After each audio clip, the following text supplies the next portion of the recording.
Fitness shouldn't be scary or intimidating, and it can truly change somebody's life. We're constantly bombarded on social media with other people's achievements that it can stop us from focusing on our own journey. My guest today is Nick Walker, a health and wellness content creator and coach, bringing a fun-loving and inviting energy to fitness. Nick and I talk about being your true, authentic self and taking care of yourself first through daily, consistent actions so you can ultimately bring the best version of yourself to the world every single day. This is an epic conversation. Nick's an epic human with so much knowledge, incredible energy. And this conversation had me lit up and energized for the rest of the day after we recorded. I know you guys are going to enjoy it and take so much value away from it. Now, my mission in life is to inspire and empower 100 million people to become the happiest, healthiest, most fulfilled version of themselves. And the only way I can do that is by you guys helping spread that message. So if you enjoy this video, you get value out of it, please, if you could like this video, subscribe to the channel, share it with a friend. That would be the absolute best thing you can do to help me on my mission. Love you guys. Now enjoy the show.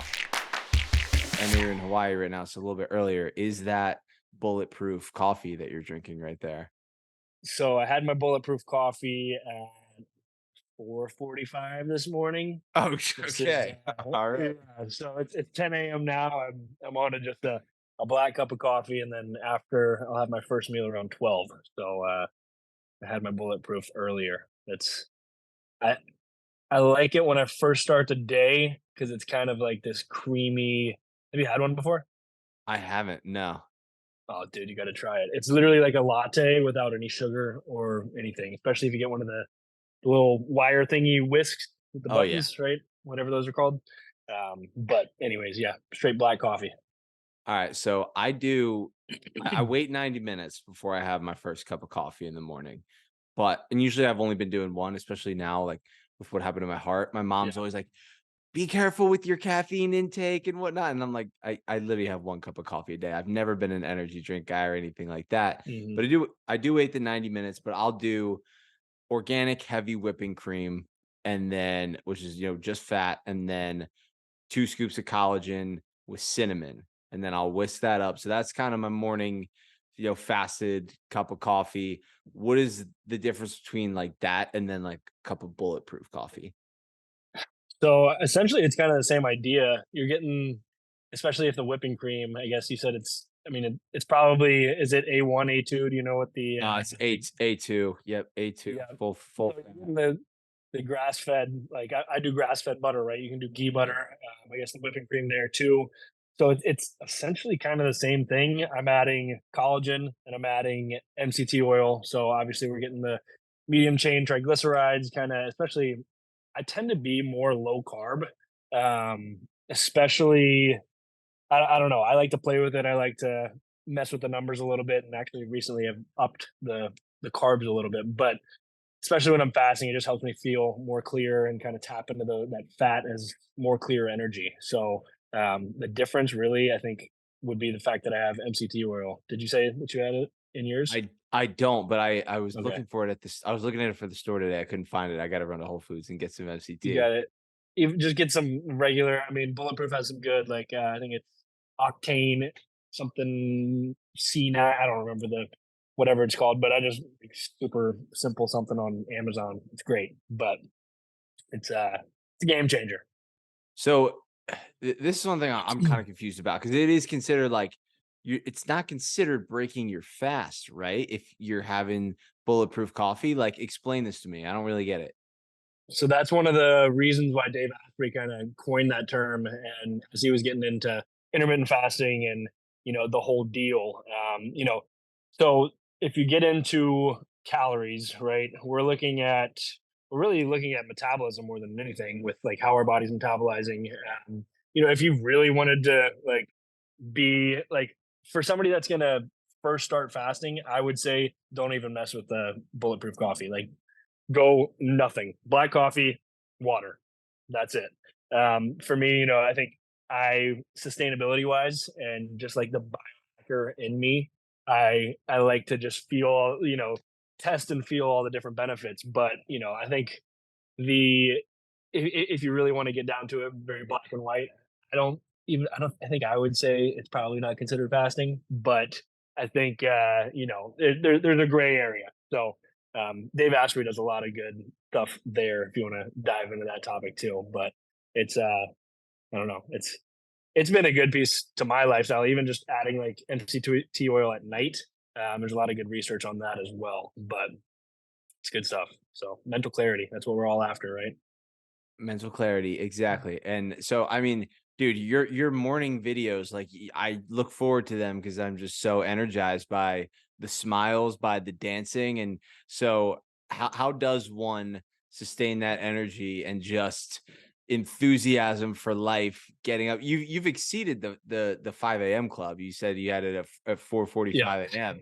So, you know, what is it to you? Like why are you so filled with life? What energizes you and how do you sustain that energy and bring it to everything that you do in life?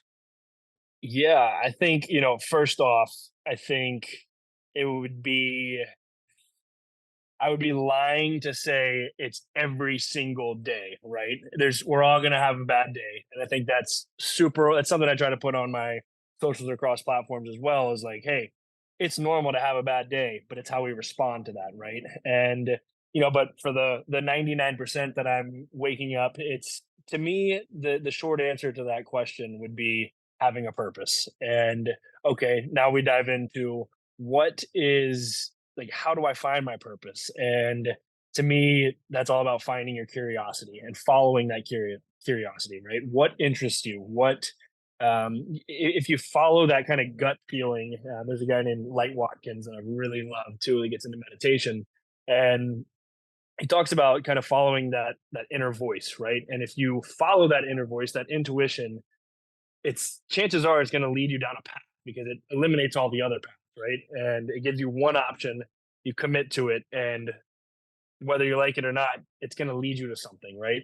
And for me, I think it's always been in the back of my head that I want to inspire and help one person a day, and that's been my goal ever since I started doing it. It's been there for a long time, and at a young age, I was really weirdly obsessed with positive quotes, and like I would have them all over my room. And it's just kind of transpired to, like, how do I start my day in the best way possible to not only take care of myself, but take care of myself so that I can take care of everything else after that, right? And the people that come before me, right? I want to treat everybody the same way, So long answer, but it's something that really drives me to put the good energy out, because chances are you're going to get the good energy back, and you never know what one person, just by a simple smile, you don't know how much of an impact that could have on somebody. 100%. And, for me, I went into the health space because I wanted to help people. I'm sure you went into the health space because ultimately you wanted to help people. You just shared that. That's your purpose, that's your mission. So, where does that begin? Like, where does your kind of curiosity with health and wellness begin? And why did you decide to dive into it and make it a career? So I was a baseball player. I kind of self-identified as a baseball player pretty much my entire life. I put all my eggs in one basket, going to the league, playing in the MLB. So I played at a small Division 1 school outside in Nashville, which is where I'm from. I went through the whole draft process. It didn't work out. I had an opportunity to coach at my college and get a master's degree, and then I coached for a summer, and I just had this like fire inside me coaching this team. It was a college team in a summer league, and we actually all my coaches ended up ditching me. I was first year head coach at like 22 or 23, and we actually ended up winning the league. And it wasn't about the win, but the impact that I could see all of these kids just like meshing together, the relationships that they were forming for long-term life, and then seeing everybody come together for one goal, right? And if you apply that to health and wellness, it's helping one person by one achieve those goals. So after that summer, I kind of had this overwhelming wave of like, okay, I loved that, but I've always self-identified as a baseball player. How can I want to try something else, see if I like it. If it's not, I'm going to coach the rest of my life. And I drove across the country. I went to Equinox. I was working as a trainer in Berkeley, California, and loved the training, the in person social connection. And then I was actually working as a manager at Lululemon. So both jobs for about 6 months until COVID hit. And then social media went to where it's at today. And I always tell people there's no amount of money that can pay you for the messages and for the interactions that you'll have with these people online that are saying, "Hey, you're having an impact on my life." And that is the coolest thing. That is again going back to purpose, right? Well, like you may not ever meet these people, but it's the coolest thing in the world because again, you never know what somebody's going through. We all have our own story. Yeah, I love that. I always tell people social media is kind of like food.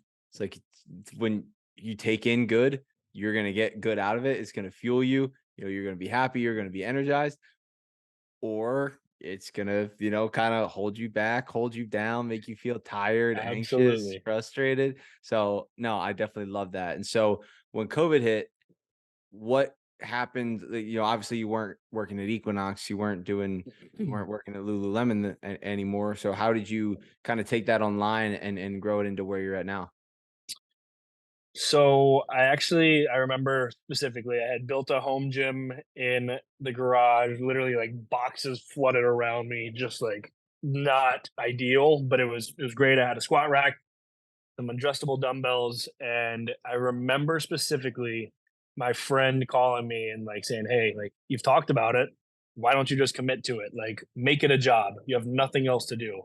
And literally that next day, I went outside and I filmed 7 different workouts and said, "How can I provide as much value to as many people as possible?" Right? Well, the idea at the beginning was one person, and the compound effect, adds to that. And I posted every single day for I guess that first week, and it grew. I think like 5,000 followers on Instagram. TikTok had kind of done something crazy just because of me being Somebody an out there idiot, is somebody out there is cringing right now that you got 5,000 followers in a week. right? Well, it was also I saw this opportunity just because I was like belly rolling on TikTok, just being a goofball and my party trick, and I saw this opportunity because one of that video went viral, and I was like, "Hey, let's like provide more value on Instagram and see what we can do." Right? And sure enough, it did that, and I was like, "Hey, there's an opportunity here to impact." And then somebody said, "Hey, you need to start showing your personality." And once I did that, it felt just like the most authentic thing ever, and here we are today. So, and to hit on what you were saying too, like with social media and how we use it. Like you're so right. We could use it to like let's take our favorite fitness quote unquote influencer, and we could use that as an opportunity to compare ourselves, or we could say, hey, I guess there's that opportunity. There's a window of how we all put ourselves out online, and I think my biggest goal is showing the normal side of life, right? Showing that, and number two, like with the dances and with the energy, is like fitness should not be scary. There's so many people out there that are they know they need to move, they know they want to move, but they're scared to even go to the gym because we all know that feeling when you get in the gym and people look at you and you're like, "Oh my gosh, oh my gosh, oh my gosh." I remember that feeling, right? And it just shouldn't be a hard environment to come into. And you can do it from your house. You can do it and just go on a walk, right? So, anyways, going off on a little tangent. No, I appreciate you kind of just sharing, being real and authentic there. So you consider yourself a full-time creator, right? Yes, and I like the word creator better I better than influencer. I do too. 'Cause I mean, I think the true influencers are people who are real like change makers who are out there Hmm. like living for purpose. I think guys like I think Joe Rogan is like a true influencer. I think Totally. guys like Tim Ferriss is an influencer. I think Dr. Rhonda Patrick, like I think she's an influencer. Like that's my Like, yeah. definition of an influencer. I think guys like you and me, like we're creators. So how have you made creating content full time your full time thing? Yeah. So I think for me, it's more, it started with the idea of that same idea. How do I provide value? And it's always kind of stemmed whatever piece of content that I put out, even if it's just like a physique update, right? Like some kind of value. I'm again really into quotes. If you read the captions, I tend to be way too long winded, and I'll talk about some kind of mental something. So and even if it's humor, but getting into that, I just find this really fun piece of it that's storytelling, right? And with the routines and with the workouts, right? Like I guess how did that come to fruition? It was just really diving into, hey, I really enjoy this, and how can I get more creative? Like the art project of editing and filming and all of that kind of comes together, and you see this finished product, and then you get to interact with people on the backside. So and and with that, you get to work with some pretty cool people, meet a lot of cool people, and it just fuels the fire. So like here we are today, talking, hanging out. We met a few months ago. Grateful we have, brother. What has Yes, sir. been what has been the biggest challenge for you in this journey from transitioning from, a stable paycheck, working at Lululemon and Equinox to going out as an entrepreneur? Finding your value. And what I mean by that is, you're providing value, you want to provide value, but you also know you have to make a living. And I think when it comes to the world that we're in, it's business, right? There's a business aspect of it. And I think the biggest challenge was I'm kind of I'm too nice, and talking with, when the quote unquote financial side of it came into play, it was trying not to let people take advantage of you while and establishing your worth.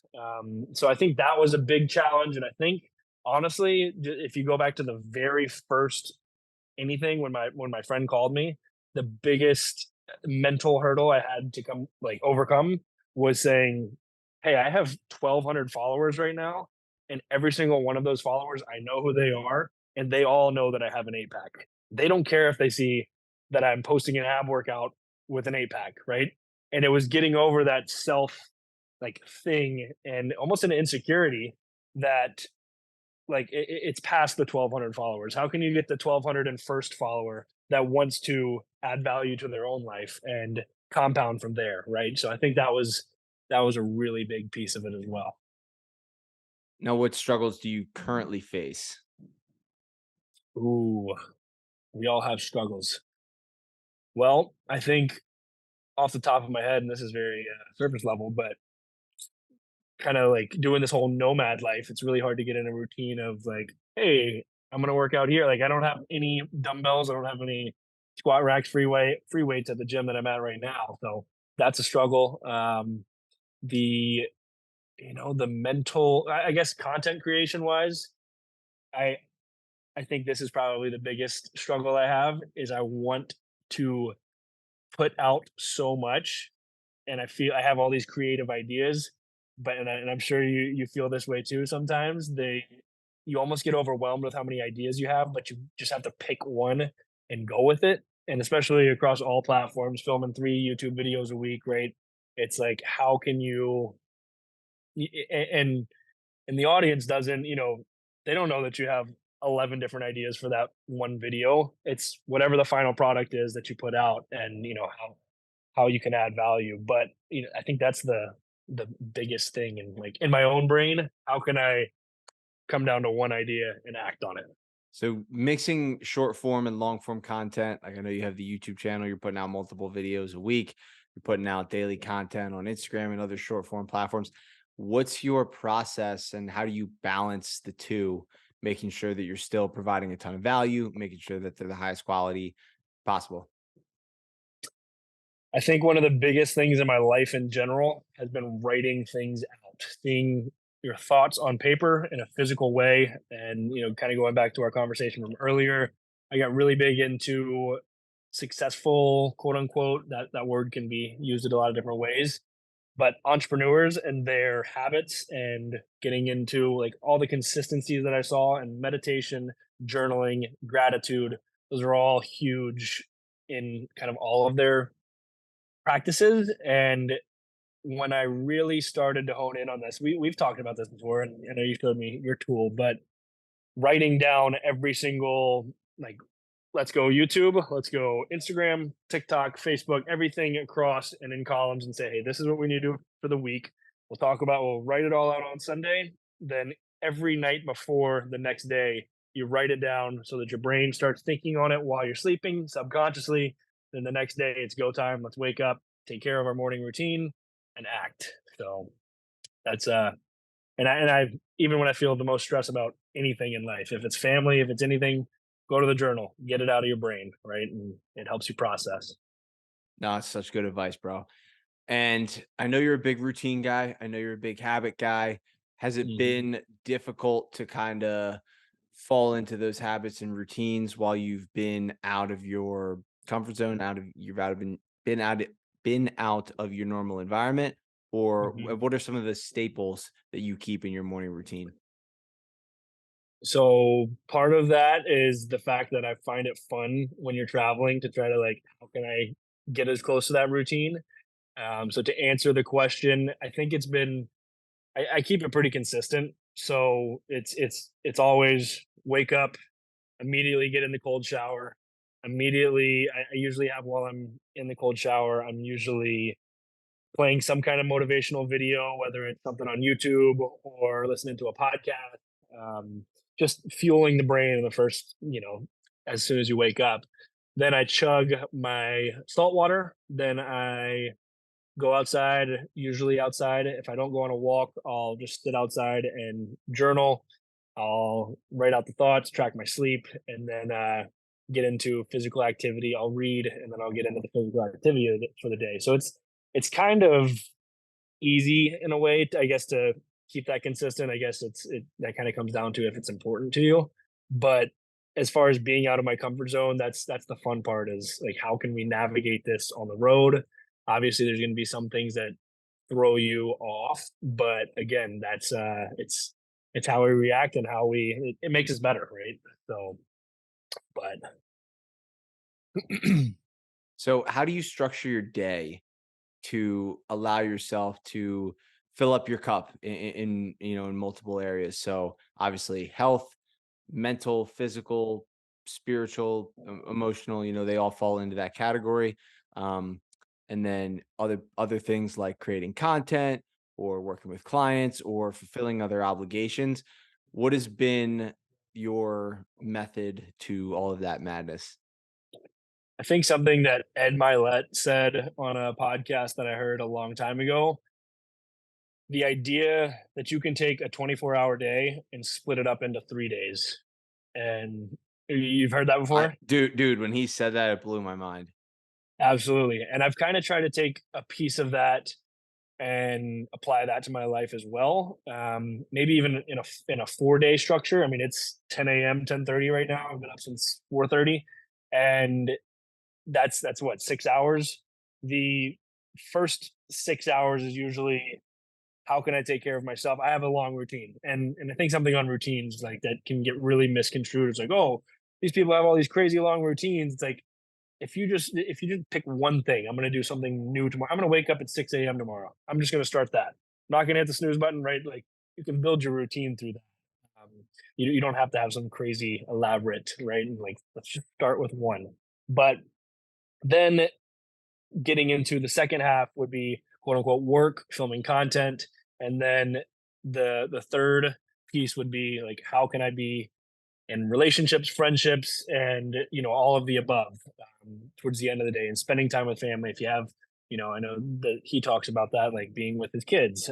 But then I think another piece of that structure is, and I'll usually in the mornings, I didn't hit on this, but with my to do list, my get to do list, quote unquote, that I like to call it, Yes, I the love that.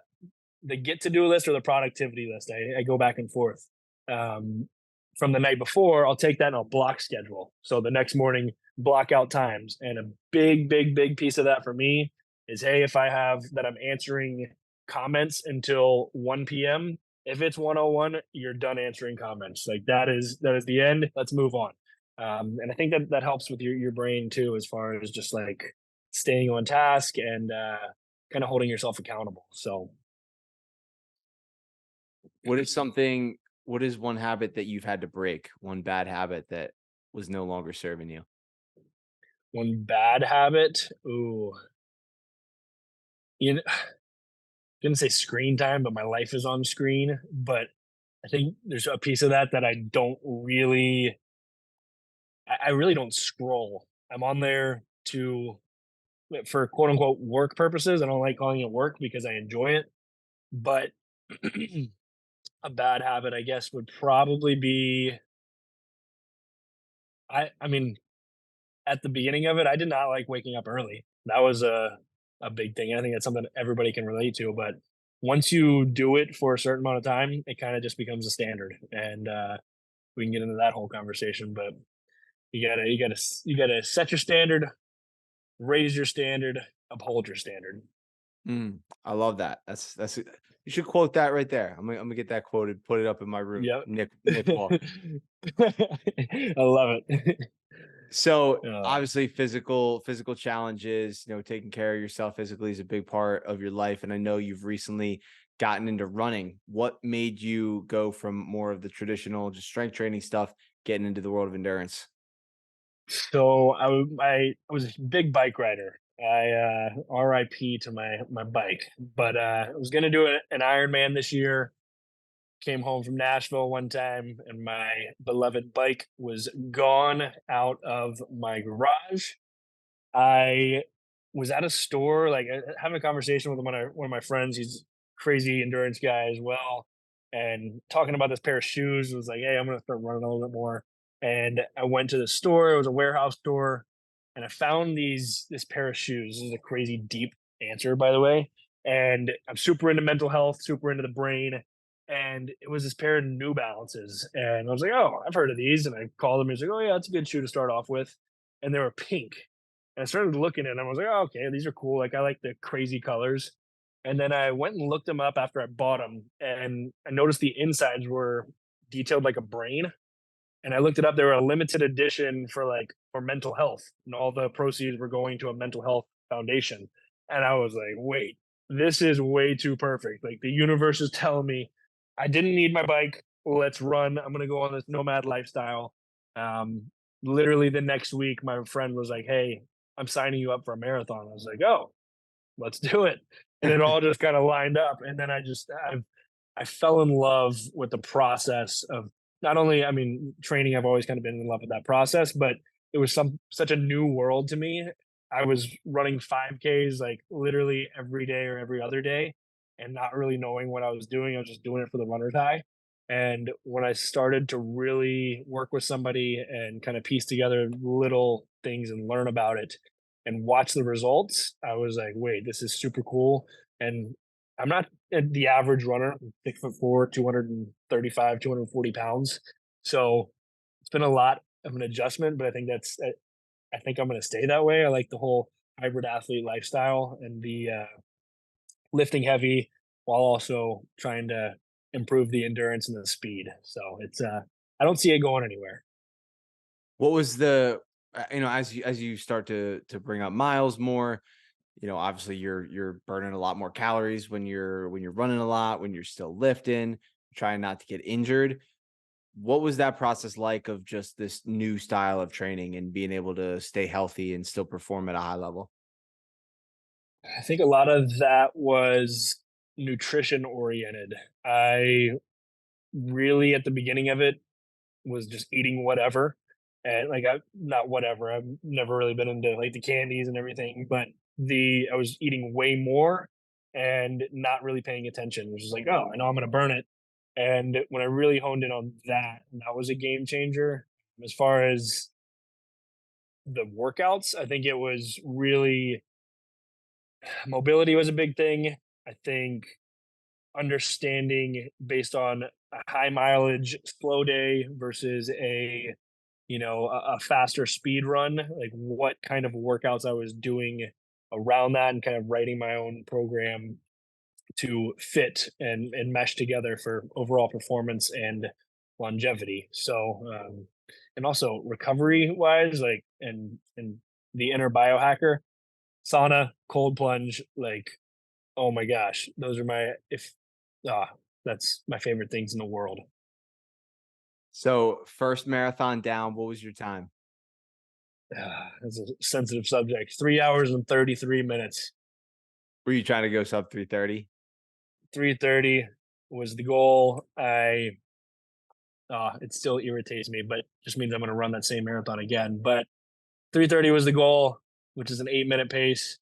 I was cruising at like 7:25 for 18 miles, and everyone talks about the wall. I was like, oh, it's mental. I'll be fine. Whatever. San Diego Marathon's known for the incline right at mile 22. I'm like halfway. I'm like 22.5. One hamstring goes, another hamstring, both quads, both groins. And I call my friend. I'm like, dude, what do I do? He's like, you got to keep running. You got to try to keep your body in the same state, right? I clocked like 3 14-minute miles.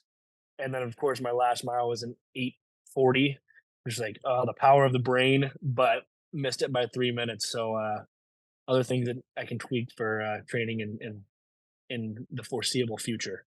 Hey man, you live and you learn. And that's a tough marathon. I know a lot of people who ran San Diego and they said it was that mile 22 is no joke. No joke. So do you have another race on the books yet? Or you have anything you're training for currently? So right now, currently, no. I'm just trying to keep 30 to 35 miles a week. That's pretty consistent. 6 days of strength training. And then I actually have, so on my birthday next year, there's a national marathon. Pretty certain I'm running that. I'll be just a half marathon, but I'll be in Vegas in February. I'm trying to work something if I can get sponsored potentially. I don't know yet if it's going to work out, but New York City, November. That's literally in like what, 10 weeks. But talking with some people, that would be ideal. So um we'll see. But it's I don't know. Then I want to do something crazy. Joey just did the freaking Leadville 100. Yep. Props to Joey, freaking Props to Joey. golly. He But freaking crushed it. yeah. But anyway, so nothing currently, but trying to stay in shape for whatever might come across the table.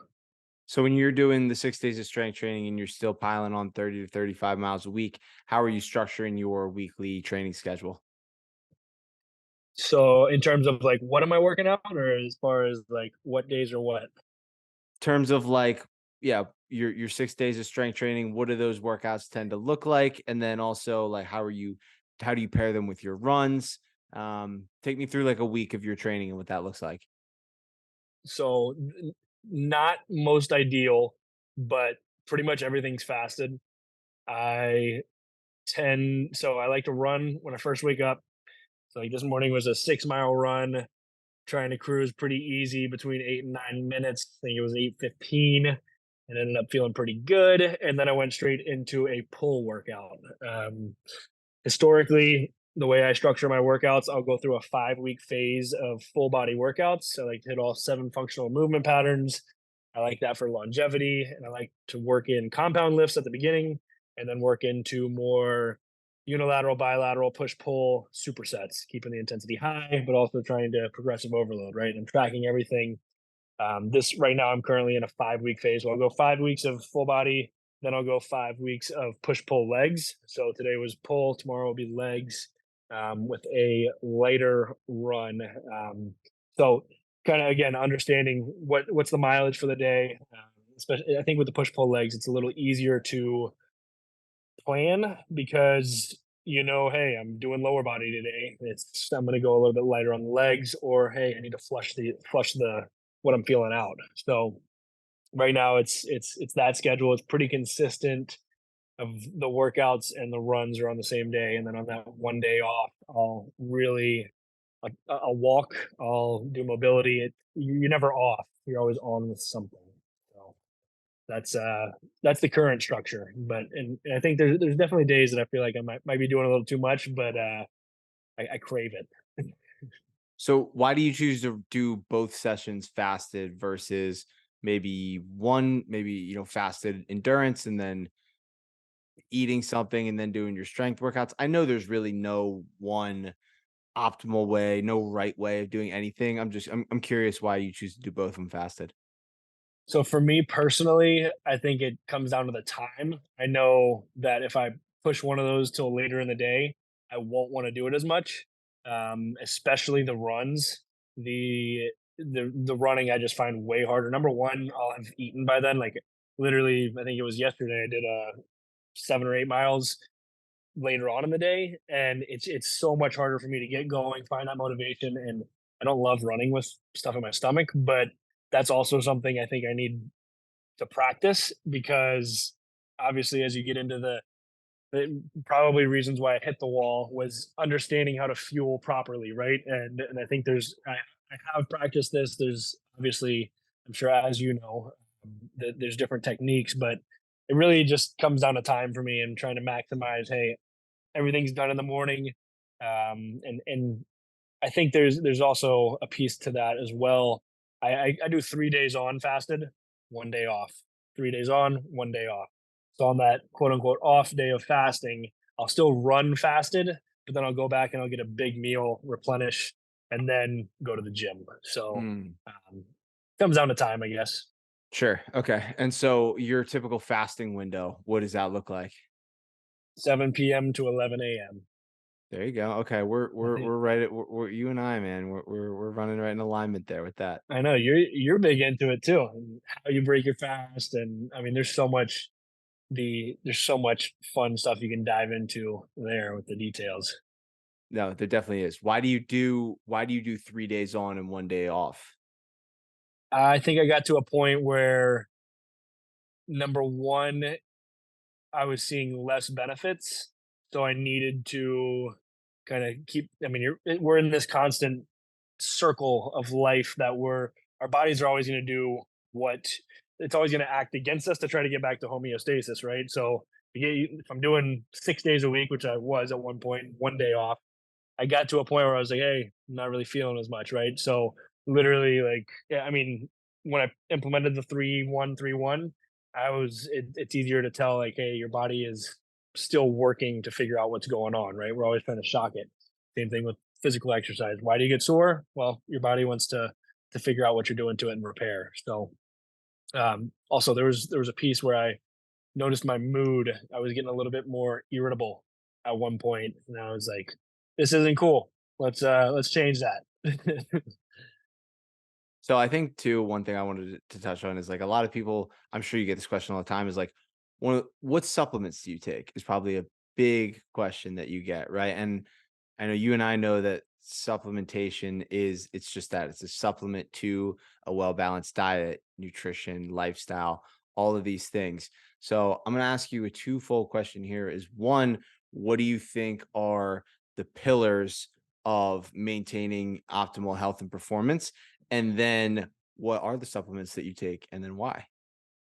Totally. So pillars, I would go some sort of fish oil. I would go some sort of magnesium. I personally love magnesium threonate. I take that before I go to bed. I've noticed a huge difference in my sleep and my clarity when I wake up. And then the third, I would say for the majority of the population, it would be creatine. Not only creatine gets such a bad rep for, oh, I'm going to get big and bulky. Well, there's cognitive benefits as well. It's also, I mean, we're trying to improve muscle mass. Now we're improving longevity. There's so many different benefits. So those would probably be top three for me. What do I take? This is the second part of the Second question. part of the question. What do you take and then and why?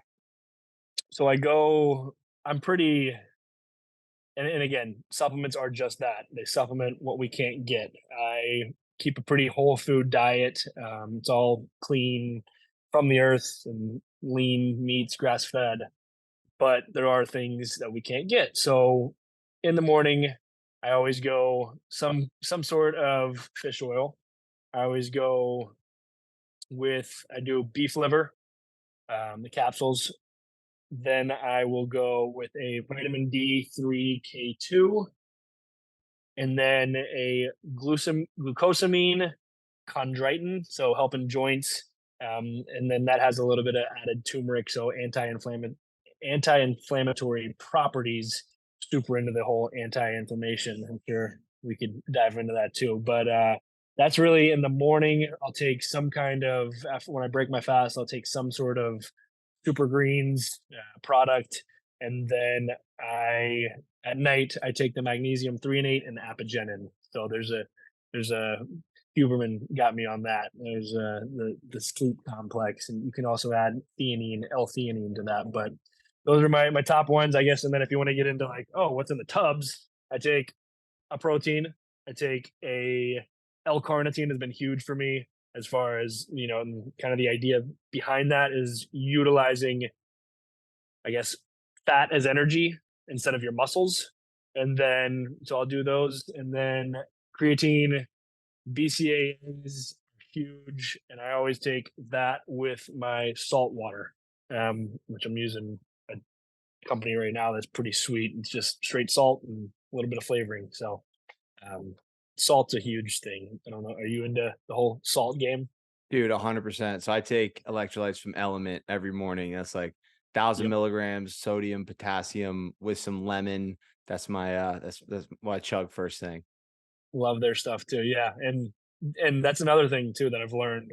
Like I was kind of bonking out on some runs and understanding that hey, like I literally sweat like every time I can wring every piece of clothing out on me for like it feels like a gallon. I also drink like 2 gallons of water a day, but understanding I needed to up my salt intake was huge, and I'm right around 2,000 2,500 milligrams of salt a day.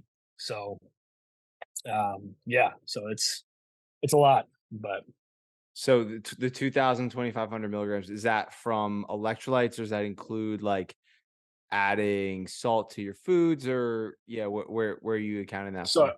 strictly from the supplements would be so each scoop is 800. Got it. So I guess not strictly, so about 1,600 milligrams of salt from it's called Relight. I've been using, Oh yeah, I use the same thing. and Yep. yep. So I've been doing 2 scoops of that a day, and then I also do, my branched chain amino acids, the BCAAs, have electrolytes in it. So having some kind of full electrolyte complex, and then I salt everything, and I use Celtic salt. I think if you want to get into different ideas, the different kinds of salt, we could have a whole biohacking discussion on that. But Celtic salt is my favorite, and I add it to everything. That's Celtic salt and turmeric are my big things, just because I feel like you can never overdose on some anti-inflammatory properties. Love that. Love that. Dude, I mean, we could definitely go down a whole lot of rabbit holes into lots of different biohacking discussions, but I'm curious for you, what is your why in life? Why do you do what you do? And when people ask you, what do you see yourself? Where do you see yourself in 5 years? Where do you see yourself in 10 years? Where do you see yourself in 5 years or 10 years? And again, like what is your why? What is your mission ultimately with the type of work that you do? That is a heavy question. I think my biggest why, if you think about it from the long term, I think it would be to provide a different life for the family that I will one day have than I had. And I think, you can get into it's a pretty deep answer, but you break that down and it's what are the subcategories of that? How do you get to that? And it's the whole idea of the book, The One Thing, right? Like what is the one thing that I can do today to affect what the big picture why. And for me, at my every single day why is I'm going to get 1% better every single day for myself so that I can provide something to help somebody else. And that all culminates in the end to what I'm doing every day to eventually put together what I want for the future. And I think it's like you said, it's important to have a daily goal, a 3-year goal, 5-year goal, 10-year goal, and I think where if I do answer that specifically, for me, one of my biggest goals is creating some kind of company, business, and a little secret for you. I recently that train is moving, but one day to become like a Nike, right, where I'm providing thousands, hundreds of thousands of jobs to people that want to help their own family, right, and having some kind of interpersonal relationship with every single one of those people. I think that's and that could be tough, but if you make the effort, you can make it happen. All right, so you're just gonna tease us there. You're just gonna leave us with that right now. Yeah, I mean, if you wanted to get into I'm going, and it's on the whole idea of, I guess, yeah. Here, let's lay it all. Let's go in. Let's go in. So I'm curious. we we just talked about a whole plethora of supplements, right? The average listener has no clue what any of those benefits do for you. Blah blah blah. I'm creating a supplement where you don't have to do that, and it's all in one. That's we'll save the rest for when it happens. We'll save the rest for a Can't time in the we future. can't I we love can't it. reveal we can't reveal all the cards. I love that. I love that. So I'm curious. You've brought up a couple quotes in here. I know you're a big quote guy, like you mentioned. If there is one quote that's had the biggest impact on you in your life, what is that quote? First one that comes to mind was the first quote that I ever put on my wall was whether you think you can or think you can't, you're right. Henry Ford. That's a that's a big one. I also I don't know who said it. This was literally like my baseball coach told me this one time. You get one attitude, pick a good one. Mm, I love that. I know you mentioned you read, that you meditate, journal, a lot of things, to just set yourself up to be the best version of you. If you could only pick one habit or routine to stick with for the rest of your life, what is that one habit or routine? Ooh, that's a tough question. Probably the journaling. I think that's what oh god, dude, that's not fair. Um, I would say maybe meditation. I don't know. Meditation's also it was really hard for me to buy into at first, but that was I could see benefits, and that was crazy to see the coming back to a center piece in everyday life and being able to just take a breath. Cold plunging maybe would be up there. I don't know. That's a tough question. I think we'll just have to like write all of those on like sticky notes and just like have you throw a dart at it, and Yep. whatever one you hit, that's the one you stick with. That that is the only way I could answer that question. So terms of books, what are 1, 2, 3 max of books that have had a really, really big positive impact on your life? Three, I can name them right now. Number one, Think and Grow Rich, Napoleon Hill. That was my all-time number one favorite until I read number two, The Untethered Soul by Michael Singer. And then another, obviously top three, Atomic Habits, James Clear. Those are definitely up there. I mean, there's a number that I could keep going with, but I'm super into obviously self help, growth, and optimizing ourselves. So those would be up there for me for the top three. I love it. Dude, thank you so much for all of the freaking knowledge, gems, wisdom, insight that you brought today.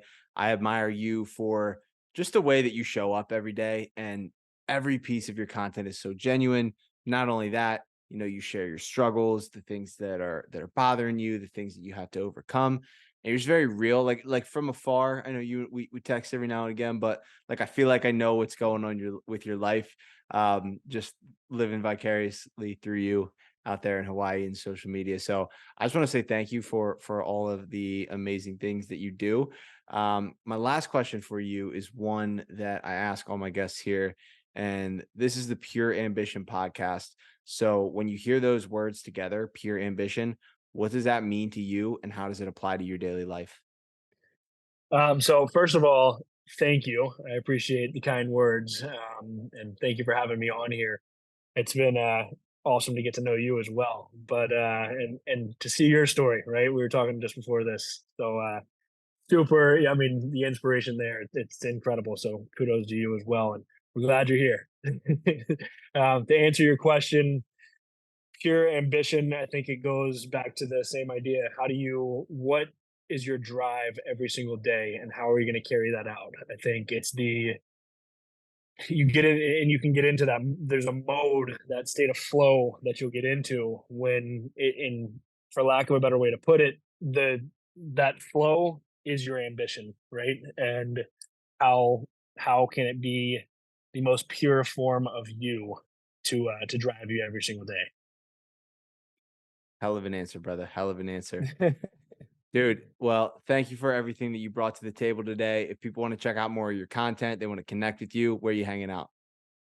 I will be so Nick Walker Fitness at Nick Walker Fitness on Instagram, YouTube, Facebook, and then at Nicky, like NICKY underscore Waka, like Waka Flocka Flame on TikTok and Snapchat. So I'm wherever. But yeah, again, thank you. I appreciate you having me on. Absolutely, brother. Appreciate it. Thank you guys so much for tuning into today's episode. I wanted to give you all a heads up too that I launched a free community on the Upspace app where you can join, ask me questions, connect with like-minded individuals, follow my 4-week running and strength training program that has some dedicated mobility sessions in there as well, so that we can all optimize our health and fitness together. So if you're interested, head over to the App Store, download the Upspace app, and join the Pure Ambition community today. Love you guys, and I'll see you in the next one. Peace.